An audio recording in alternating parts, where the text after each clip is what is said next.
Om Bhadran Karnebhih Srinuyama Devaah Bhadran Pashyemakshabhir Yajatraah Sthirairangaistushtvagam Sastanubhih Vyashema Devahitan Yadayuh Swasti na Indro Vriddhasravaah Swasti na Pusha Vishwavedaah Swastirnastaksho Arishtanemihi Swasti no Vrihaspatir Dadhatu Om Shanti Shanti Shantihi Hari Om. May we hear with our ears what is auspicious. May we see with our eyes what is auspicious. While praying with steady limbs, may we attain the lifespan allotted to us. May Indra bestow well-being on us. May Pushan, the god of earth, who is all-knowing, bestow well-being on us. May Garuda, the destroyer of evil, bestow well-being on us. May Brihaspati also bestow well-being on us. Om Shanti, Shanti, Shanti. So before proceeding to the mantras, the new mantras, let us have a quick recapitulation of the mantras which we studied in the last class. The fourth mantra. Let us start with the fourth mantra of the first chapter of the third part of Mundaka Upanisad. The knower of the Brahman is described in this mantra. That who is the best among the knower of Brahmans? Not knower of Brahman. Prano hi esha sarva bhutair vibhati. Vijanan vidwan bhavate na ativadi. Atma krida atma ratihi kriravan esha brahma vidam varishtha. So prana hi esha sarva bhutair vibhati. So this same vital force, the one vital force, which shines divergently in all beings. And it is not something, an intellectual knowledge. One who has realized that, Vijanan, Vidwan, Bhavate na Ativadi. So it's not mere intellectual knowledge. One who came down from the spiritual realization to find that the same Atman, which is within him, is actually the Brahman, the one, the self which dwells in all. The Brahman came from Brih Dhatu, which means Brihat, the all-pervading. The all-pervading conscious principle is finding expression divergently through all the beings. That he has realized after coming down from that realization. It's not mere intellectual knowledge. That's what has been indicated by the term Vidwan. Vidwan means one who has really known it. Knowing this, one attains the realization. And what happens then? He is no more ativadi, na ativadi. His speech never transcends his realization. What is meant when I use the word Brahman, we use the word Atman, we use the word God. We don't know what actually it is. It is something beyond our realization. But as for a knower of Brahman, who has realized by transcending this world of duality, by transcending the mind through that spiritual experience, when he comes down from that, he sees that it is the Brahman and Brahman alone which is pervading the entire creation. So that vision doesn't in any way allow him to transcend his speech. It comes from his realization. This Ativada has two meanings. The other meaning is that when I say an object a pot, it is Ativada. Why it is Ativada? Actually, it is not a pot. It is the Atman, it is the Brahman and Brahman alone, which is appearing as the pot. But as I don't see the essence, I speak something which is not in any way indicating the reality of it. So my speech is transcending the reality of the object. That actually it is the self and self alone. So the one who is the knower of self is in no way interested in the details. The science speaks of details. The science takes the sensate world to be real. It takes the credentiality of the senses to be the absolute. Taking that, all the discoveries, all the inventions are based on the credentiality of the senses. But Vedanta questions the credentiality of the senses. That what I am seeing, is it the absolute reality or is it just a consensus reality? I am hallucinating the way, in the same way you are also hallucinating. And all our hallucinations has the majority. And that's why we all give the consensus. We all say this is real. So for us, what we see is this world of name and form is just a consensus reality. It's not the absolute reality. As we have given that example again and again, when I am seeing with that one example, we will understand that all our sensual perceptions is actually a projection of the self in a particular way, in a limited way, within some limited adjuncts. It is finding expression to give us a sensation that this object has such and such, the adjunct, such and such adjectives. Just to say that the red flower, can I ever know what the flower is in essence? No. What I know is its redness, is its smell, is its texture, is its shape. These are all adjuncts. These are the adjuncts which define the flower. But what the flower by itself is, we can never know. Whenever I have to say a flower, I have to say with all the adjectives that it is red, it has a nice fragrance, it is of such and such shape, it has such and such texture. All those adjuncts defines the flower. In essence, what it is, I don't know. Now, what all those adjuncts are? Are they really the essence of that flower? Is the flower itself red? Is the flower itself having that fragrance? So even the science will say you that it's not so.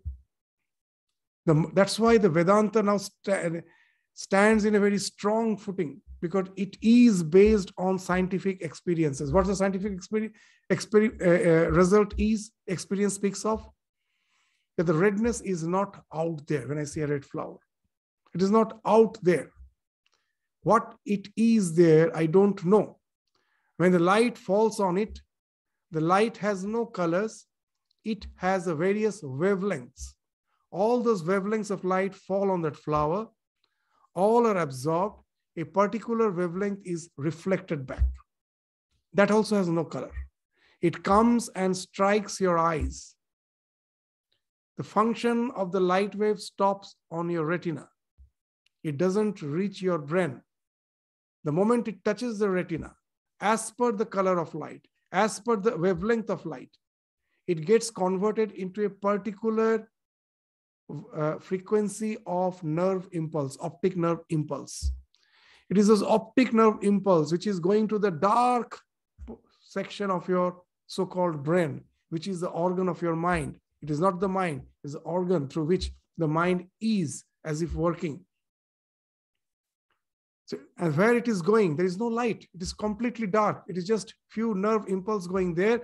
That nerve impulse, when the conscious self is activating the mind, the same mind of a dead body in no way is going to perceive anything. Or even when I'm in deep sleep, when the mind is as such not connected to this consciousness, it perceives nothing. But the moment the consciousness is in association with the mind, now the mind is active. All those colors are in the mind. When the self activates the mind, the color is projected.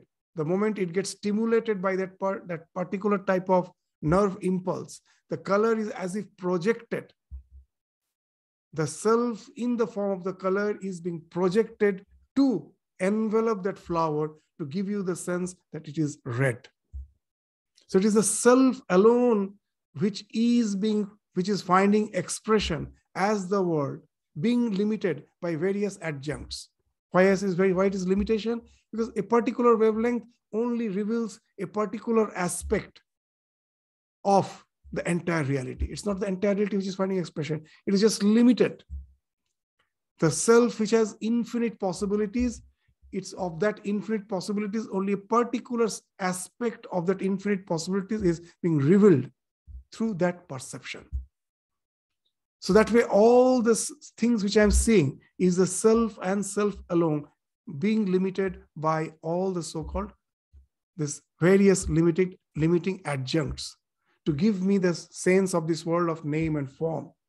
The one who has gone to that realization and comes back, he sees the world as the self and self alone, finding expression as is being projected as this world of name and form.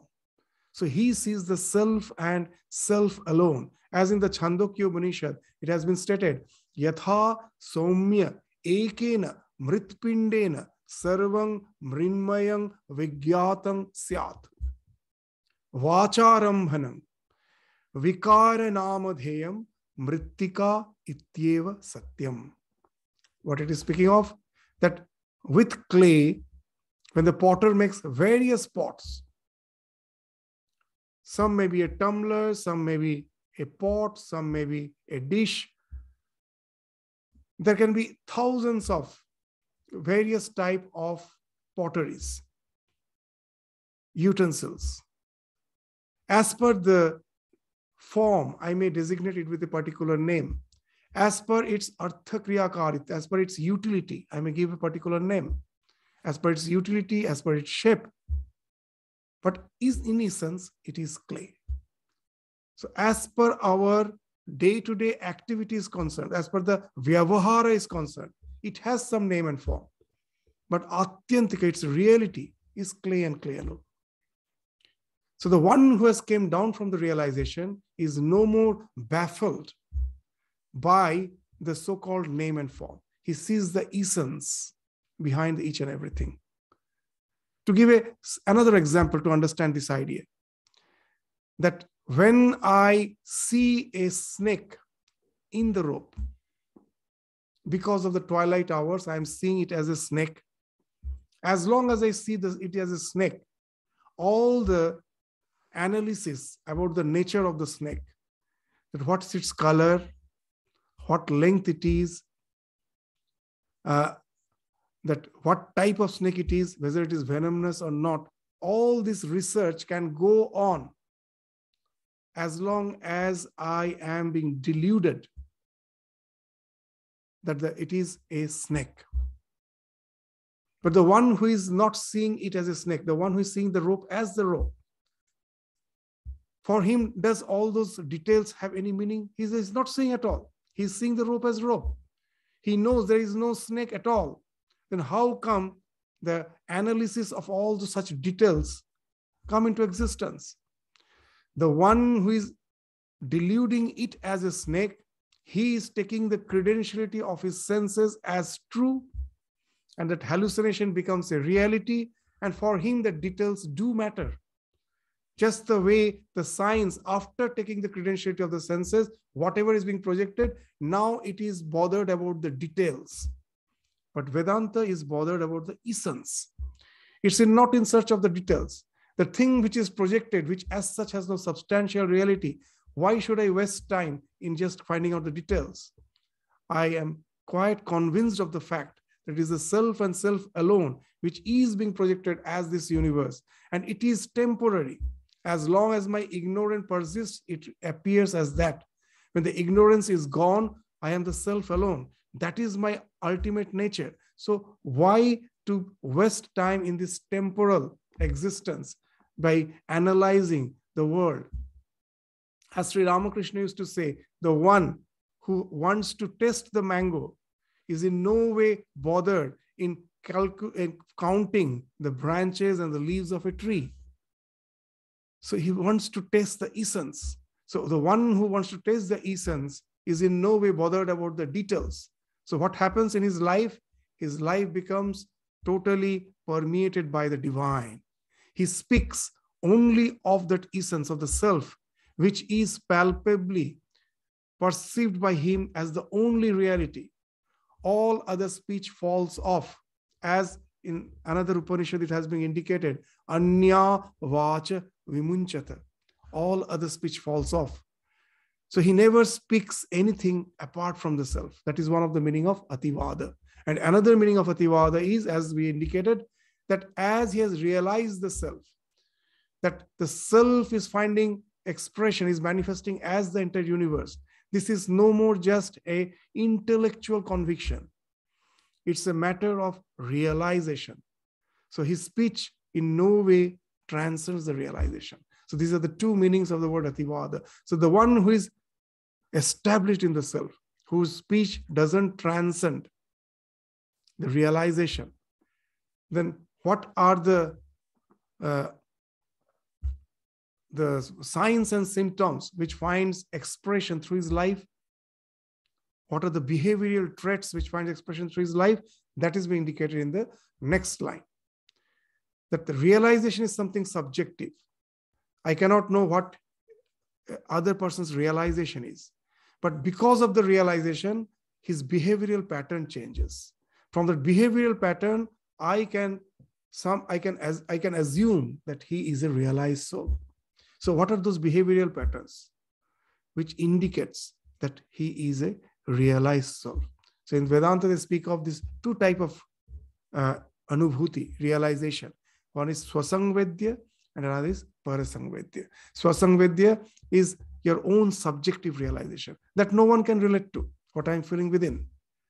But my behavioral trait speaks of that others find this others. My behavioral pattern reveals to others. It reveals to others what actually my realization is. That is parasangvedya. So what are those behavioral patterns which finds expression through the realized soul? In the next line it says, Atma Krira, Atma Rati Kriravan, Esha Brahma Vidam Varishtha. So now these words are very important. Krira. The Krira means, what is the difference between Krira and Rati? When I am enjoying while playing with others, there is someone else. Just in a sports, there are so many other players.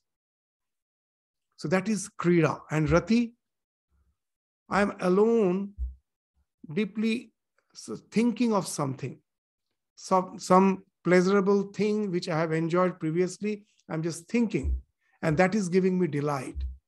So when there is no one else with you to enjoy the bliss, you are enjoying the bliss within. That is Ratihi. So what it speaks of, Atma Krira, Atma Rati. So a man who has realized he has been established in the self, when he's relating to the external world, he doesn't see X, Y, Z. He sees the self and self alone. And so his behavior pattern is totally overhauled. It has been totally revolutionized. He's seeing the self in each and every being, and his behavior pattern that way is totally overhauled, totally changed. There is no question of self-interest, selfishness. There is only a worshipful attitude, seeing the self, as Sri Ramakrishna used to say, Shiva Jnane Jiva Seva. When you see the Shiva in everyone, then your entire life becomes a worship. The worship no more remains a part-time affair.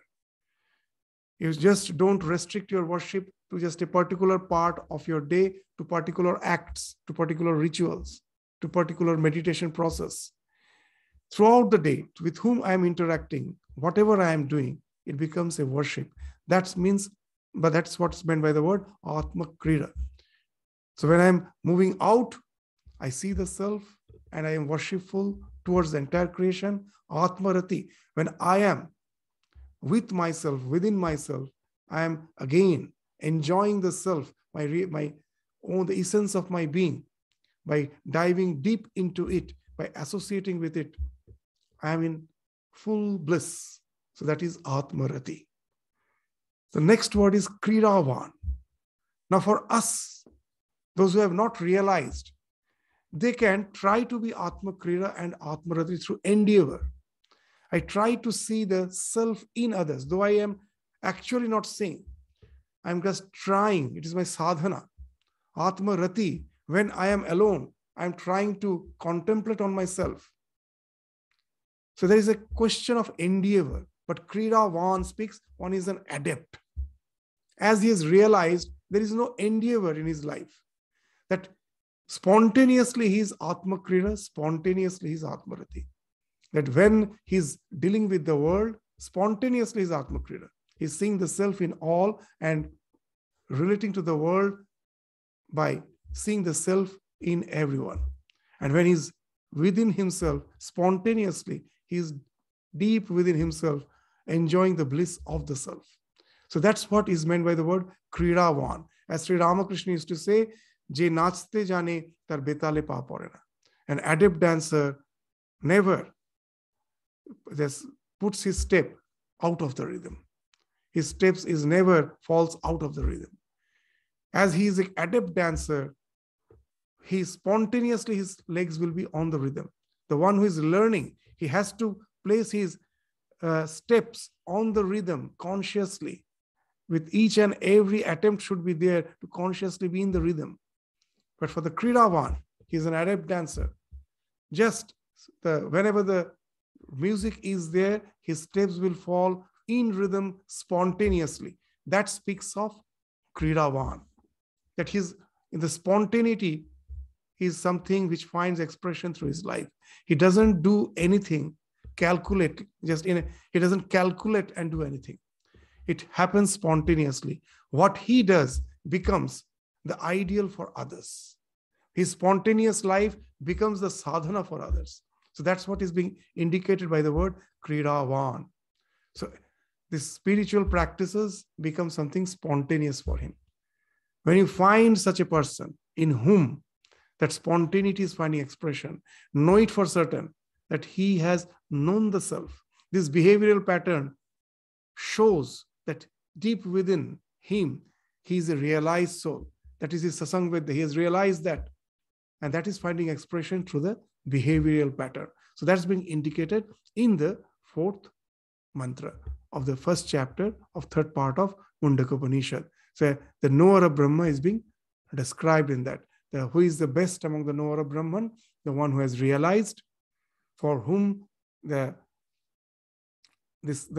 spiritual truth is no more a concept, it is his realization, and that realization has changed his behavioral pattern. He sees not the world of name and form, but the self and self alone, within and without, and that becomes a spontaneity for him, and that spontaneity becomes his nature. For him, it is just his nature. To imitate that nature becomes the spiritual practice for the others who are novices, who are the aspirants. So that's what being indicated in the fourth mantra. So the next mantra, the fifth mantra. So it is the fifth and the sixth will speak of the disciplines that can take us to that realization, where the truth has been praised, very highly it has been praised. Along with truth, some other practices also has to be inculcated to get established in the knowledge of Brahman. So what are those various practices which we have to inculcate in our life to get established in Brahman, to progress spiritually, is being indicated in the fifth mantra. So what fifth mantra speaks? Satyena labhya tapasahi esha atma samyak jnanena brahmacharyena nityam antasharire jyotirmayah hi shubhrah yah pashyanti yatah kshina dosha. So the Atman is self-luminous, jyotirmaya. He Shubhra, it's pure. And where it resides, it's everywhere. But in our life, we can realize the self in our heart. Yapashyanti Antasharire, in the cave of your heart. Just light is everywhere. But to see it, I need my eyes. Eyes is the locus which helps me to see that non-local light. Ear is the locus point which helps me to see the non-local sound. It's everywhere. Similarly, the self is all pervading. But in our life, we can realize it in the cave of our heart, in the center of our emotion, where the self is revealed in the Antasharire, in the cave of your heart. And that self is the self-luminous one. Nothing illumines it. Because of it, everything is illumined. So Jyotirmaya, He Shubhra, it is beyond all attributes. It is pure. The world as a suggestion, when activates the mind, the self finds expression as limited through the various objects. So, but that limitation doesn't adhere to the self. The self by itself is always pure. Just when a light, if I look at the light by wearing a colored glass, all the things appear to be tainted. But does it in any way taint the light? No. The light cannot in no way tainted.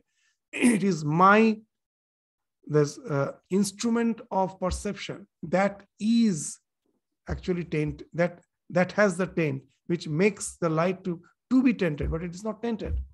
When I have jaundice, as in the scriptures, they say, I see everything yellow. Light, actually everything is not yellow.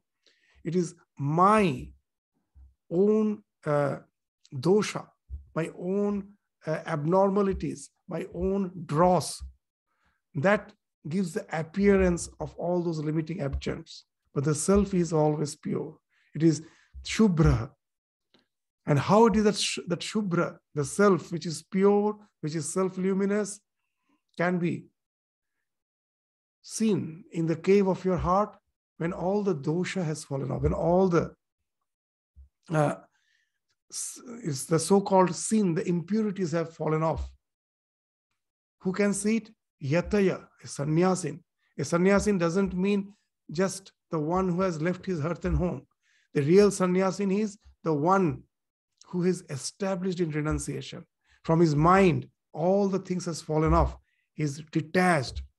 That can be possible even one who is living a householder's life. It is difficult, but it is possible. So Yataya, the one who has renounced, that renunciation alone is the criteria for realization, as has been spoken of in the scripture, Tyage naikena amritatva manasho. Only by Tyaga, through renunciation, that purity can be attained. And purity alone is the thing which can give us the revelation of the truth. As even in the Bible, we find Jesus is saying, blessed are the pure in heart, for they shall see God. That purity. When we have attained that purity, when all the dosha has fallen off, how can it be fallen off? By the practice of satya, satyena labhya, tapasa, through austerity. This austerity doesn't mean all those physical austerities by which we torture ourselves, like standing in one leg. Here Shankaracharya is very specific. He told tapas means controlling the senses, controlling the mind, concentrating the mind. That alone is tapas. To constantly endeavor to withdraw our senses from the sense objects and to focus the mind on Atman. That's the tapas. When we follow the truth, the path of truth, satya, we adopt tapas, samyak jnana. We try to see, samyak jnana means the knowledge in totality. What's the knowledge in totality? It is the self and self alone, which is finding expression as this world of name and form. So that is samyak jnana. So when I try to relate to the world with that knowledge, my life becomes a worship, and that's what has to be adopted as our spiritual practice. It's not just meditation while sitting in my so-called the meditation mat.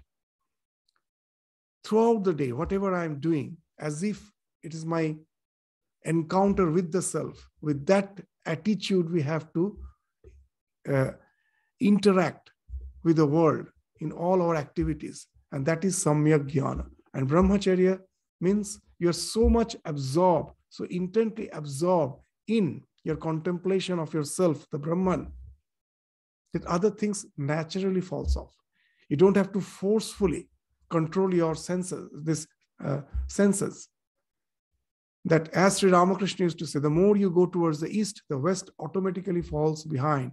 Brahmacharya speaks of that as you have adopted the spiritual practices wholeheartedly, with full sincerity, the other things, all the so-called the temporal pleasures of life, they fall off naturally. So the one who is established in that, that's why the word Nityam is important. It's not that by fits and starts I do, that as per temperament. Today I do, again tomorrow I just lead my ordinary life. That way it won't do. It has to be done Nityam, incessantly. All this practice has to go on incessantly, continuously, without any gap, continuously, assiduously. For that, what is required? This 3P, which Swami used to say: purity, patience, perseverance. We have to try again and again. That speaks of the perseverance. It won't happen in a day. To not get frustrated and to continue with our practice without any gap speaks of the patience. And purity speaks of the repeated attempt to keep the mind pure. So when we do this, then only that the realization, which has been spoken of in the previous mantra, that becomes something karatala amalakavat, as Shankaracharya says. It becomes something like a fruit in your palm, as palpable as a fruit in your palm. So that's being indicated in the 5th mantra that we have were studying even in the last class. So today let us enter into the 6th mantra. Here we will find that after indicating that the 4 practices, in the 6th mantra, the Satya, the practice of truthfulness, is given the highest importance. It has been highlighted in the 6th mantra. And just by practicing Satya, that no other spiritual practices are required, just by practicing Satya. It may not give you Atyantika Mukti, that immediate liberation may not be possible just by practicing Satya. For that, of course, you need contemplation. You need to contemplate on Brahman, Atman, and all other practices has to be included. But if I just practice truthfulness in this life, I never deviate from truth. I forget about all spirituality. I never deviate from truth. I am just established in truth. I never compromise with truth. That alone can take you to a very higher realm of spiritual evolution, from where there is no return. Gradually, from there, through the process of Krama Mukti, gradual liberation, you can attain the absolute gradually. First, you go to some higher plane of existence. From there, you continue with your spiritual contemplation to at last, with the end of the cycle, to get liberated ultimately. So that's the Krama Mukti is possible just by practicing Satya and Satya alone. That has been indicated in the 6th mantra. Let us read the mantra and then we will go to the discussion. Satyameva jayate, na anritam, satyena pantha vitata devayana, yena akramanti rishaya hi aptakama, yatra tat satyasya paramam nidhanam. Satyameva jayate, na anritam. Truth alone prevails, not falsehood. Anritam. This anritam, what came from? That, as you know, ritam. Ritam means truth. Why rhythm means truth? When the absolute reality finds expression as the universe, it finds expression in a particular rhythm, as particular laws, whether it is physical laws, whether it is moral laws. What are laws? That which we can never break. If I can break a law, it is no more a law. We say that that such and such person has broken a law, but the law can never be broken. In our attempt to break laws, we break ourselves. You can never break law. If I can break a law, it's not a law. Just to give an example, that when I say that gravitation, the law of gravitation, it's a law. No one can break it. If I say I don't believe in gravitation, I'm not going to fly. If I jump out of a 20-story building thinking that there is no gravitation, I'm going to crash and die. I cannot break the law. Similarly, the scripture says, even like the physical laws, even this, the entire world is bound by the rhythm.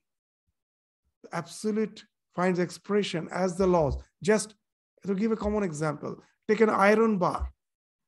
It's not a magnet, but potentially it is a magnet. It can be a magnet. When it is converted into a magnet, if I keep another magnet near it, and this iron bar, because of magnetic induction, gets converted into magnet, what happens? All the dipoles, magnetic dipoles, which were all scattered. As they were scattered, one magnetic dipole was negating the other.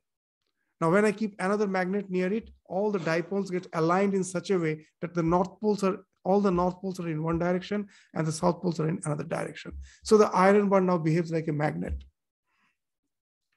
Now I find an expression of Shakti in it, energy. But that energy is not chaotic. You will find that it follows certain laws. The magnetic laws are being followed by it. No one can break it. That's the rhythm. So rhythm speaks of truth. The laws are the truth. So here what it is saying, that truth alone prevails, not falsehood. Know it for certain, if you resort to falsehood in your attempt to break the law, you will be breaking yourself. Truth alone prevails, not falsehood. So rhythm is the truth, unrhythm is the falsehood. Falsehood is which is not the truth. So the falsehood can never win. Truth alone prevails. Satyena pantha vitata devayana. So this word devayana is important. In our scriptures, it is being indicated that after death, we generally, if we have done good deeds, there are two paths for transmigration. One is the Pitriyana and another is the Devayana. Pitriyana means we have done good deeds, but not spiritually evolved. So we will go to the realm where our forefathers are and enjoy some time with them before we again come back to this world of this mortal existence. And another is the Devayana. Pitriyana is the world of the forefathers, and Devayana is the world of contemplation, where you have already to a certain extent practiced spirituality and you have evolved to a certain extent. Though you have not attained the ultimate spiritual realization, you have attained particular spiritual evolution. So you need not come back to this world. You can continue in that world with your contemplation.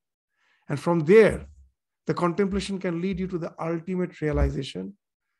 And then you get merged with the absolute. And that's the process called Krama Mukti. So those who follow the path of Devayana, not all, though it depends on the level of contemplation.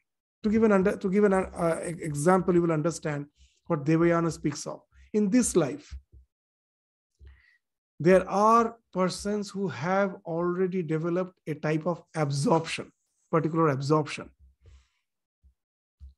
When they sit for meditation, they get so absorbed that everything falls off. It speaks of quite high state of illumination. But again, we will find he cannot stay long. That for the most probably that those who are novices, maybe for half an hour, they can just enjoy the bliss of meditation. For some, it's more. What's that bliss which comes from? It comes from a state of flow. That the more absorbed you are in your object of contemplation, the more the other things falls off. It's a common experience in our life.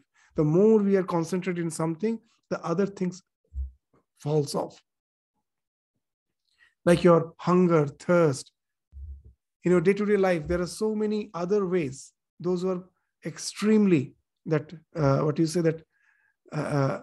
passionate about certain thing, who have developed a skill in arts, a surgeon while performing surgery. For hours together, they don't feel tired, nothing. It's only after the surgery is over, they will feel that they're tired, they're exhausted, they are hungry. Why they don't feel? Because their mind was so concentrated. Maybe for 8 hours he was performing the surgery. His mind was so concentrated in that. Other things naturally falls off. So one who becomes adept in this life to be more and more absorbed in something, their chance to gravitate again to this plane of existence gets minimized. Why? Because it is the bodily feelings that gravitates us down to this plane of existence. It is our hunger, our thirst, our need to procreate, our need for enjoyments. These are the things for which without physical body we can never think of. These are the urges which gravitates us down again to this physical plane of existence. If I can enjoy in contemplation in my mind, where the body as if is not there, though the body is there, you don't feel of it. After death, nothing is there to weigh you down again to this physical plane of existence. In the Yoga Sutra, they speak of Videha. The Videha state speaks of that the more you can enter into the state of flow through your contemplation, the more you get established in that, the more this likely the chances are there. You won't be immediately again weighed down to this physical plane of existence. You will be enjoying in a higher plane where you exist as the Shukshma Sharira, which is the mind and mind alone in your contemplation. That has become the habitual state of your life. So those are the planes which can be attained through Satya. How that we will try to understand. Satyena Pantha, Vitata Devayana. The one who is established in truth. He may not have practiced contemplation, but he can be transported to that plane of existence where the need, the bodily urges don't come back. He can continue in that state. And from there, he can even go to the state of the ultimate Atyantika Mukti, liberation, where finally, even the Shukshma Sharira falls off to enable him to merge with the Absolute. All the koshas falls off. So, that's being spoken of. That yena akramanti rishaya hi apta kama. So, by the truth, we can, through the Devayana, we can, akramanti means we can gradually ascend. Akramanti, to ascend gradually. To ascend to that highest abode of truth. Yatra tat satyasya paramam nidhanam. And by ascending to that, what happens? All our desires become satisfied. Whose every desire has if been satisfied. He becomes aptakama. So all these words are very significant. That how in the deep contemplation, all the desires get satisfied. We can easily understand. We will go to the full discussion, that the real discussion, that how truth alone takes us to the absolute reality. That we will discuss. First, let us try to understand that spiritual contemplation can lead to the fulfillment of all desires. You become aptakama. Aptakama means who has nothing else to desire. All his desires has been fulfilled. How it happens? Day-to-day life, let us take. Let's say I have thousands of desires. But what is the nature of these sensual desires? It has a lot of limitations. It can never give me ultimate pleasure. When I am enjoying a delicacy, what happens? When I'm testing, I'm already developed an urge for the second. And I take the second, the third. While preparing the delicacy, I have spent most probably 3-4 hours to enjoy the meal. How much time it takes to take the meal? With even half an hour is more than enough. It's over, because once I'm satiated, I cannot continue with that enjoyment. All the sensate enjoyments have a satiation. It's very, very time limited. It's over. Now you are frustrated. You cannot continue with that. And again, the urge comes back. When I want to enjoy, I find that the enjoyment is over after that's within a very short time. And then again it comes back. So I get obsessed. My desires are never fulfilled. I'm never satisfied. So that is this nature of all the sensate pleasures. I can never continue with it. It's very, very limited.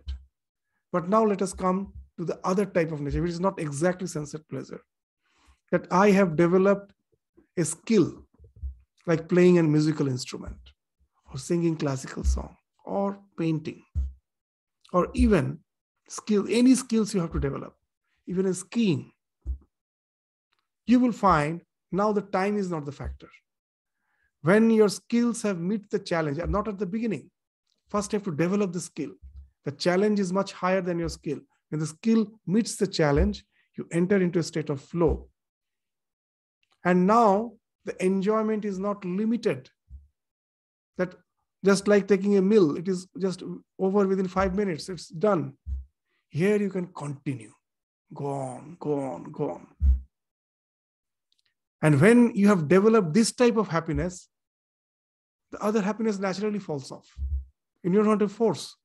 That's why even for a drug addict, when they are in the rehabilitation camp, what the attempt is to help them develop some good test, like gardening or whatever, or some other which needs some skills with which they develop some test. If they can do that, that continuation in that will automatically help them to get rid of all sorts of other obsessions. So there's other two types of happiness. The happiness which in the modern psychology they speak of, which comes through that flow, is something far, far superior than the ordinary sensate pleasures. Once you develop that flow in any type of pursuit, the other desires naturally fall off. So now you will understand the word aptakama. That when one is contemplating, has become an adept in contemplating on the self, all the desires, as he has become an adept, he has entered into a state of flow. That contemplation makes him forget everything else, and he can continue in that state indefinitely. So naturally, all of the desires have naturally fallen off. He has become aptakama. This is possible only by practicing satya. So through contemplation, it is possible that we understand that how by practicing satya, it is possible. That's being stressed in this mantra, that importance of satya. As Sri Ramakrishna used to say, that Kali Yuge Shatto Tapasya, in this yuga, practicing truthfulness is tapas. Why it is tapas? Because at each and every stage of life, you will find that unless somehow I am compromising with the truth, I cannot exist. But if someone is bold enough to say, no, I'm not going to compromise with the truth, it can take him to that immediate higher planes of existence. How? See, when the society is ideal society, practicing truth is easy. And that way what happens, you get established in sattva. And it may take years, ages, births together to get rid of the bondage of sattva. What the sattva is? That you have developed a deep, skill in meditation. You enter into that flow, but still the self is remaining, that I am the meditator. There's an object of meditation. It is giving me a bliss. You are still holding on to your ego, though this ego has been purified from the dross, but it is a pure sattva with which you are still bound. As Sri Swami Vivekananda used to say, golden chain is also a chain, iron chain is also a chain. In Satya Yuga, you will find that rishis are meditating for thousands of years, as they are saying, to ultimately go to the liberation. But they say in this Yuga, the liberation can be instantaneous. How? So when there is external opposition factors are not there, you get an ideal life for contemplation, you easily go to the state of sattva, the state of flow. But from there, you cannot transcend. You continue there. But when you are practicing satya, it can give you immediate, it can take you beyond the ego immediately and take you to the liberation. So we will gradually try to understand how it happens. That truth, why is it so much important? First, let us see that even in our day-to-day life, even to have tranquility of our mind, the truth is the thing which is needed. Without practicing truthfulness, you can never have tranquility. Why? Because truth is a fact. It need not be created. Suppose something has happened and I speak the truth what has happened. Whether it goes in favor of me or not, I say the truth, the fact. So I don't make up story. But for untruth, you have to make up the story. So untruth is always created. And when you create something, a story you create, you have to remember. Because again, the next time your version may be different. And when the version gets a bit different, you have to create another untruth. So the truth can never stand on its own feet. It always needs a crutch. You will find at last my life becomes a bundle of untruth. One to substantiate one truth, another untruth I have to discover. The truth need not be memorized. It need not be created. There is no need to create it. It is the fact. What is, you just simply say it, whether it is in favor of you or not. It doesn't need any crutch to stand. As a result, truth is carefree. That whatever may be the consequences I have told, it in no way makes me careworn. Untruth always makes you careworn. You're constantly being chased by the consequences of the untruth. I have told what is going to happen. I'm going to discover another untruth. So that way you will find that untruth can never give peace of mind. Whatever may be the consequences, when I, that always adhere to the truth, it at first of all thing, it gives me a type of tranquility. But you may say it's not easy. It's very difficult. Why it's difficult? That in our life we will find that constantly, because we are compromising with the truth, our consciousness is becoming crooked. It never remains straight. As Sri Ramakrishna used to say, a sadhu, who is a sadhu? Whose heart is just straight and broad. When he went to the BT road for the first time, Barakpur Trunk Road, in those days in Calcutta, that was considered to be the longest road, and it was quite broad. Ramakrishna have never seen such broad, straight road. That road is such, it is totally straight. There is no bend in it. Seeing that road, he immediately went into Samadhi, deep into Samadhi. When he came back from Samadhi, what he told was interesting, that this road is like the heart of a holy man, straight and wide, no crookedness. Why our consciousness gets crookedness? Because we all want to follow the truth, but we lack the courage. In this life, you will find again and again what happens when there is some resisting factor.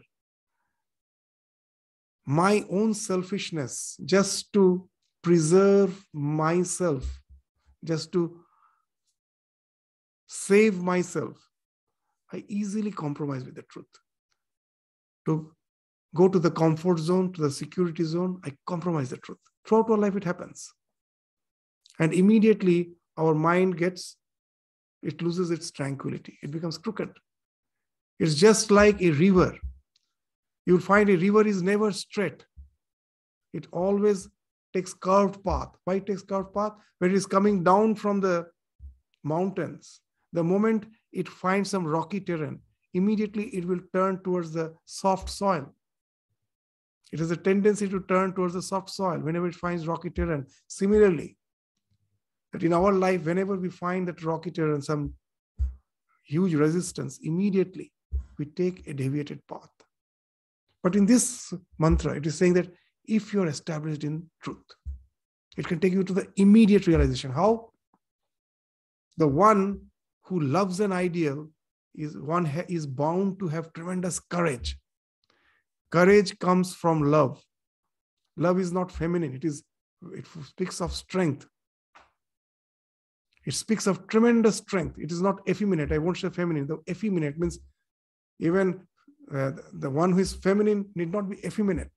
Effeminate means that always that namby-pamby attitude.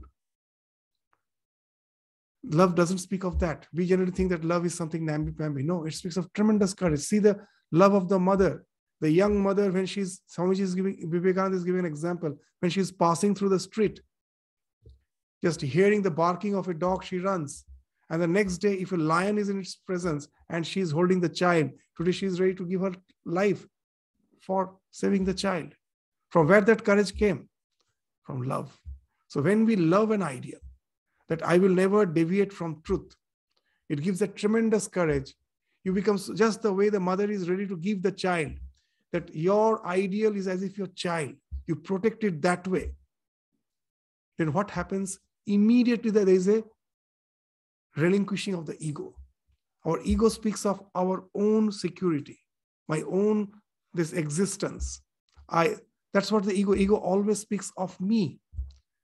That to save myself, I am ready to give away my ideal. But if I, in no circumstance of life, even if it is at the cost of my life, if I am ready to stand by the truth, I can immediately relinquish the ego. It falls off immediately. Just see, in Satya Yuga, when everything is ideal, you have gone to that state of Sattva, but you are holding on to that. But here, without any practice, just by holding on to that, what is the ideal, where just for the sake of ideal, you are ready to sacrifice anything, the ego falls off immediately. That's why, even in Bhagavad Gita, we find they say Dharma Yuddha. The Dharma Yuddha is a door which opens up you for the higher planes of existence. When you are ready to even sacrifice anything, even your life, for the truth, know it for certain that can immediately annihilate your ego. It can attenuate your ego. And that speaks of that higher evolution. It takes you to that higher plane of existence where the ego has fallen off. How it falls off? Because of the tremendous love. The love for the ideal has made you fallen off of the ego. And now, once the ego has fallen off, there are two things, that when you go to the flow, the more and more the ego falls off. And when the ego falls off, you can spontaneously be in a state of flow, automatically. So that's the thing, when you have been taken to that higher plane just by adhering to the truth. So this speaks of, it is not that you have immediately got Atyantika Mukti. You go to that higher plane and now you can, as it is the realm of contemplation, with your contemplation, you can still progress in your spiritual journey to ultimately reach the absolute. So it's a path of Krama Mukti, this gradual liberation by following the path of Devayana, which is possible just by practicing the truth. So that's why the truth has been highlighted so much in this mantra. The first, they spoke of truth, tapas, samyak jnana, brahmacharya, the four practices. And then in this mantra, only the truth has been highlighted to say that if you practice truth, the other practices naturally follow. Your love for the ideal makes you practice the other. Tapas automatically happens. That as you adhere to the truth, whatever may be the resistance, you are ready to forbear. So tapas automatically happens. Brahmacharya automatically happens because you are ready to forsake all the trivial pleasures of life. And so these are the things, this samyak jnana. Samyak jnana means that whenever there is a chance of the falling of your ego, naturally it speaks of samyak jnana, that it's not me. Any ideal, what it speaks of? It speaks of the collective goodness. Any ideal, what is good, that which speaks of collective goodness. The only definition of goodness is which speaks of the collective welfare. Whenever I am giving myself more importance than others, that is evil. Wherever that I am thinking of the collective goodness, collective welfare, that is good. So that speaks of the samyak jnana, that I am not giving interest, I am not giving importance to this petty ego. It is, the ideal is, all the ideas are established in that idea. It is for the welfare of all. So that way, when you are practicing truth, the samyak jnana automatically follows. So all those practices automatically follows if you are getting established in truth.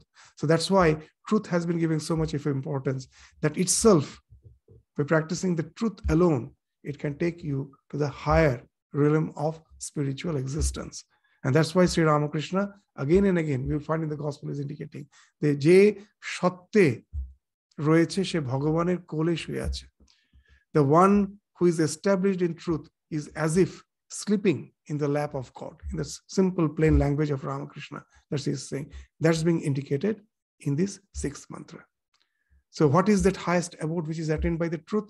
After it has been spoken of, they will now describe that highest abode in the seventh mantra, which again we will take up in the next class. So with this, we conclude our class today. Thank you all. Namaskars.